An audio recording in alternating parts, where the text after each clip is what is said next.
Guys, welcome back to my channel. For today's vlog ay unpack tayo. Unpack kasi nasa plastic. Ayan, dumating ngayon ang ating parcel para sa ating mga pangailangan. Shoutout sa aking asawa si Benny. Ari na may mga mahahalaga kaya in-order ko. Then, ngayon guys ay October 31 ngayon. So, habang ako nakikinig ng aming speaker, ngayon nagsasalita ko, naririnig ninyo. Ayun. Ayan. Ayan, nandito ako ngayon sa kwarto ni Darrell. Ayan, na doon. So, nagluluto sila ate, kaya dito muna tayo sa ating kwarto ni Darrell. So, ngayon ay tayo'y unboxing. Para po tayo makalapit ng lubusan, kailangan muna natin maranasan siya ng personal. In our gospel, Jesus says ito ay nakita niya ang babae. tignan natin. Ano to? Unahin natin itong mga nagluluto. Jesus encounters her. Look, hitik na magupit. Ito yan guys, yung pang pag may ulam kayo natira, ito ilalagay natin. Isa lang pala. Alam ko dalawa to eh. It also sets her free from the emotional and spiritual bondage that had held her captive for so long. For 18 long years, captive po siya noon. Pero nang tinawag ni Jesus ang babae at lumapit siya, ay dagli ang napagaling po siya. Pag may mga ulam kayo mga natitira, tingnan natin. Ewan ko lang kung legit. Emotional, spiritual, paano ba ito? financial, maliit lang siya. Kailangan natin pwede siyang pang ganyan guys. Kasama ang ating mga laban. Kasama ang ating mga takot at kahiyan. Hairnet. Dahil siya ang magbibigay sa atin Pwede pa ng hairnet. halagaan Maliit lang pala at siya. kulay na sagot sa lahat ng mga pumipigil. At tila ba Parang nakatikas nagluluto. sa ating buhay at pagkatao. Yan. This is exactly what happened to this Sabi mo na natin. people woman. 18 taon na siya ay nakatali at alipin ang kanyang paghihirap at karamdaman. Ngunit nang masumpungan niya And then, at lumapit ay daglian siyang ito muna siya. instantly. And This one, miraculously, next. when the woman came to I Jesus, have she was 2, healed instantly 3, and been set free 4, from her bandages. This 5, is the very reason why we need to come to Jesus with our 7. struggles, Ito ilaw with ko. our every fear and even weaknesses. Kapag tayo may mga laban, kapag tayo may mga pinagdadaanan, narisandawan po ang ating Panginoon. Sabi nga po, we don't need internet, we don't need data. Hindi po natin kailangan ng signal. 24/7, nakatune in ang Panginoon, nakikinig sa atin, naghihintay lamang sa siya. wire. Naghihintay at hanggang makinig, tawagin lamang po natin siya. Ito yung Lapitan sa lamang po wire. natin siya. Hindi lang po sapat na tayo lumalapit Ididikit natin pamamagitan sa, ng halimbawa, ating mga yung kasanayang mga panalangin at detail. devotion. Pwede natin idikit dito, ito. Para yung wire, lalagay natin dito. Para hindi kalat. Ayan. Dapat pala, marami. Next. Seek me and you shall find me if you seek me with all your heart. Hindi lamang po yung basta inuusal natin o lip services lang.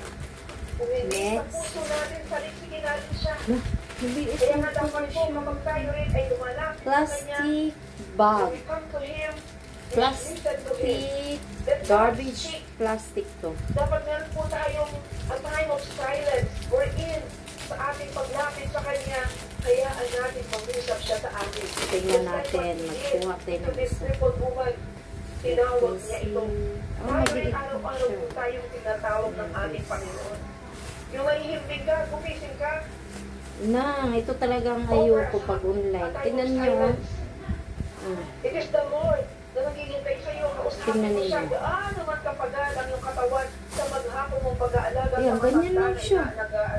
O sa kahit anong trabaho. Kaya ayoko. Gaano man yan kapatid. Minsan bira akong order guys talaga. He is always Kagana waiting. rin. Amen? Hindi ko siya, And He is the only one who can bring us freedom and liberation. Minsan nabubudol pa rin. Number 3, receive God's love and acceptance. Tanggapin ang pag-ibig at pagtanggap ng Diyos. Hindi siya pantay. The woman daughter of Okay. Abraham. Dito. He showed her love, acceptance, and value. Ang mundo, patawaran ang ating pagkatao Teka lang. at pahalaan ka base sa estado at kalagayan mo sa buhay o sa lipunan. May kapangyarihan ka, Are. may kayamanan ka, And next may natin kapangyarihan ito, ka, hindi ko alam ano ito. mataas ang iyong kaalaman o pinag-aralan, kakampi at maamo sa iyo ang mundo at kapalaran. Subalit po ang lahat ng ito ay wala sa iyo, lalo't ikaw ay dukha, bababa o walang pinag-aralan, mangmang ang tawag sa iyo. Ang sakit naman doon, Sister B. Bababa ang tingin sa iyo ng mundo. Dito po, naiiba at katanging-tanging at kaibig-ibig ang aming Panginoon. Dahil hindi Uli. kanyang tatawaran at never kanyang tinawaran. Palagay Hindi sa kanyang car. tatawa, bagamat kilala kanya ng isip. Kilala niya ang Para hindi iyong mangangamoy. at alam niya ang iyong pagkakasala. Ma'am. Pinabalak mo pa lang, alam na niya, basang-basa niya ang Taas? nilalaman ng puso. Eh, Higit pa siya sa Nilalaglag, kasalanan ng mga guys. taong nakapaligid sa iyo. parang Pero nilalaglag. hindi kanya itataboy. Hindi Uli. kanya ipagkakaila.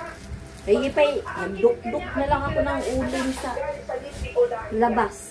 Tinawag niya And sa the babae next, na anak na babae ni Ay, ito, Abraham. mamaya na to. Lahi Ito, at next griping natin. pinagmulan ng ating Panginoong Jesus. Ipinakita niya sa babae ang pag-ibig, pagtanggap, at pagpapahalaga. At katulad din natin ngayon na nandito na nakikinig. Na Malaki nagsusita pala malapit to. sa Panginoon. Hindi man po tayo karapat-dapat. Sinner as we are, as worthy as we are still.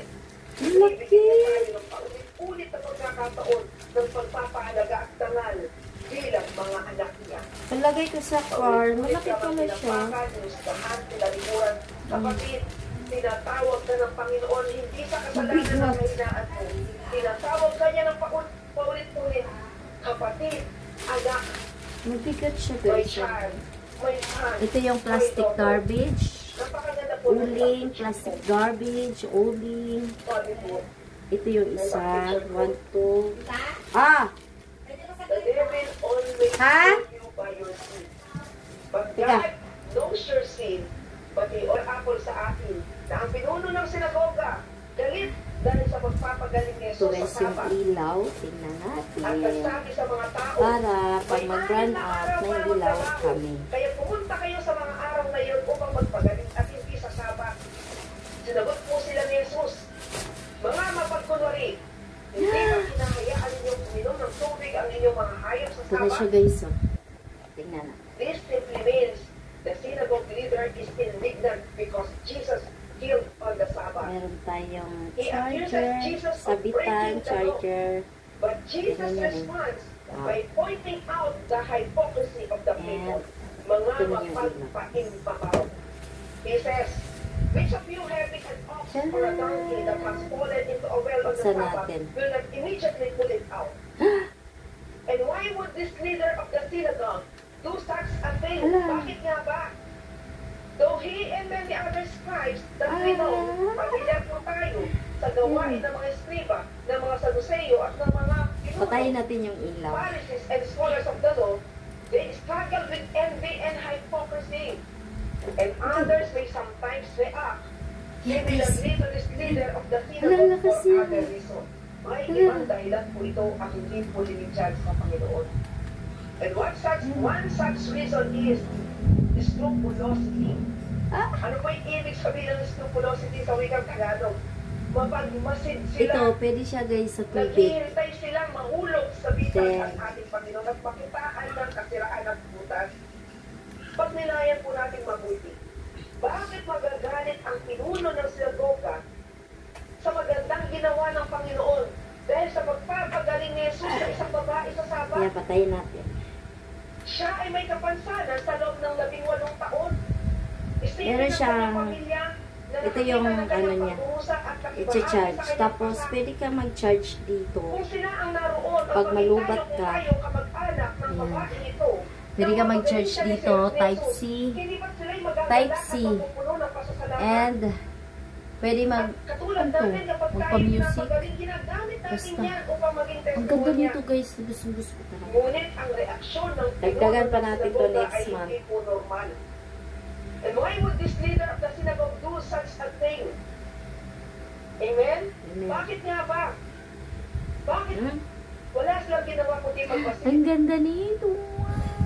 Scrupulosity is the tendency to see God Next. and His holy will Next. through the lens of Yan. legalism. Ito yan guys. Nabili ko to sa halagang Isa po sa dahilan ng kanyang 209, reaksyon ay pagpapigil ng kasalanan 286 na ata. nakikita ang Diyos Mahal daw at kasi ang ito kanyang sa ito. kalooban sa pamamagitan ng legalismo.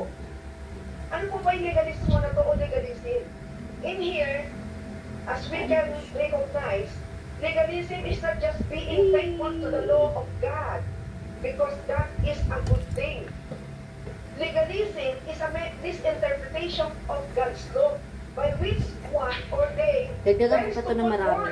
And last but not the least, ang legalismo po na Pang- ginagamit nila ano, ay last sa na maling pa. interpretasyon ng kautusan ng Diyos kung saan ang tao ang mas mauna kaysa sa Diyos. Mabigat siya. Ang isang taong makasalanan ay obsessed Ah, yung electric fan ko guys. Kaya nasira yung aking electric fan. Yung reaksyon po ng leader ng sinagoga na nag-question at nalita at nanghusga sa ating Panginoon ay nagsasalita ng tungkol sa nais niyang mangyari at hindi nang ayon sa kung ano ang kalooban ng Diyos. Malinaw po na tungkol lamang ito sa kanila at hindi na tungkol sa ating Panginoon. Because a scrupulous person is more often than not preoccupied with themselves. They tend to be far more concerned with sin than with God Himself. And though it's vital to be concerned with sin, there's nothing wrong with that. When fear of sinning becomes a form of obsession, then that obsession has the effect of clouding the pure will of God and leaves a person heavily burdened and unable to joyfully live out the authentic will of God. Kahit na po importante ang pagiging alerto sa kasalanan, kapag ang takot sa kasalanan ay naging obsession, nagiging hadlang din po ito sa tunay na kalooban ng Diyos.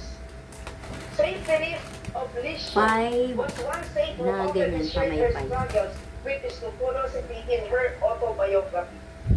Of this struggle, which she referred to as oversensitivity, she said, one would have to pass through this martyrdom to understand it well. And for me, to express what I experienced for a year and a half would be impossible. Baka maano. Mismong si Santa Hindi Teresa ito po lilipad. ay isa sa mga santo na nagbahagi ng kanyang pakikibaka sa pagiging mapagmasid. Sa kanyang scrupulosity na tinatawag, na isulat niya po sa autobiography niya. Tinawag niya itong sobrang sensitibo.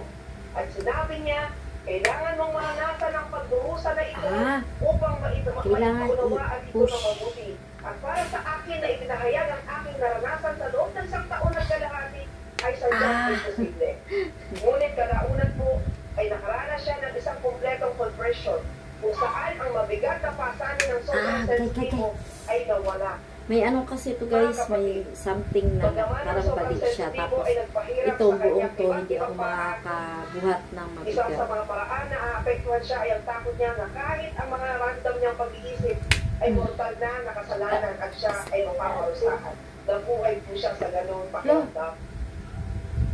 In here, though the leader of the synagogue was not most likely not struggling with oversensitivity, in the same way as Saint Therese, he was acting with an extreme scrupulosity which led him to be harshly judgmental and condemning of our Lord for his good deed done to this crippled woman during the time of Sabbath.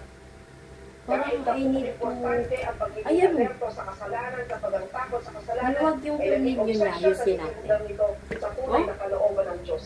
Nawawala po yung kagandahan ng paningin kapag ganoon, katulad po ng mga pinuno na ito.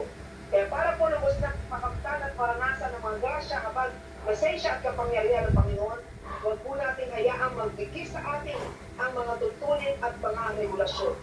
Dahil minsan po, sa sobrang higpit, ay nahihirapan na makalapit sa Diyos ang mga taong nasa paligid natin. Tandaan po natin, susi sa kalangitan at kaharian ng Diyos ang pinagkaloob na sa atin sa pamamagitan na ng Panginoon natin si Jesus. Kaya wag na po tayo ang magkakandado o simply means wag po natin ipapadlak ang pintuan patungo sa langit. Na sa halip, padalihin po natin mailapit ang ating mga kapwa natin sa presensya ng Diyos ay napapalayo sila at mas pinipili nilang lumayo. Dahil nahihirapan, dahil ang iniinsist nating kaalaman at kabanalang akala mo ay nasa iyo, ay nakakapagpahirap sa halip na makatulong at makahilom.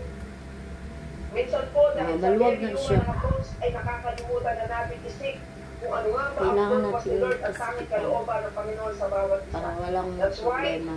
avoid promoting the strict compliance of the set rules and regulations in a very human way.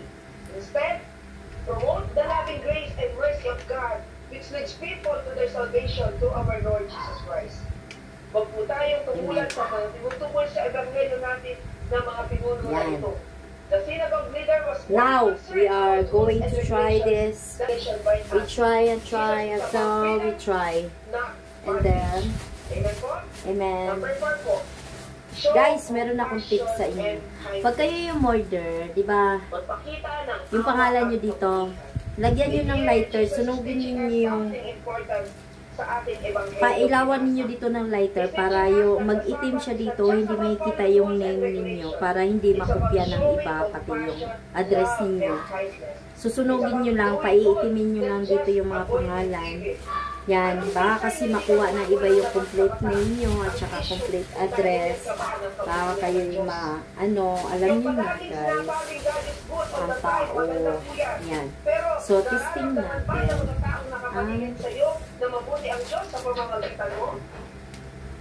Ayan, mag-thumbnail muna tayo. Ayan. Nakikirespeto ka ba? Nagiging extension ka ba ng kabutihan ng Diyos sa iyong iba, sa iyong kapwa? Minsan may ganun po Yan. Yung hindi na nagbibigay, Dami. kayong na mareklamo at magaling pang mag-question. Thumbnail tayo. Jesus, like the leaders of the synagogue, the Sadducees and the Pharisees na mahusay sa Mosaic law, alam nila ang batas at nasusunod nila ito. Ngunit ang batas ng Diyos Okay na yan. na nakaugat sa pag-ibig at kapal at katwiran ang nawawagin sa kanila. Sa ginawang pagpapagaling ni Jesus sa 18 years single woman during the Sabbath, nilipag ni Jesus ang batas na nilikha ng tao. Dahil sa kanya, mas mahalaga ang tao kaysa sa batas. He's teaching us that God cares about our well-being, our health, and our freedom. And just like our Lord Jesus, who is our Lord and Master, bagamat nagkatawang tao ay Diyos na totoo, ay naging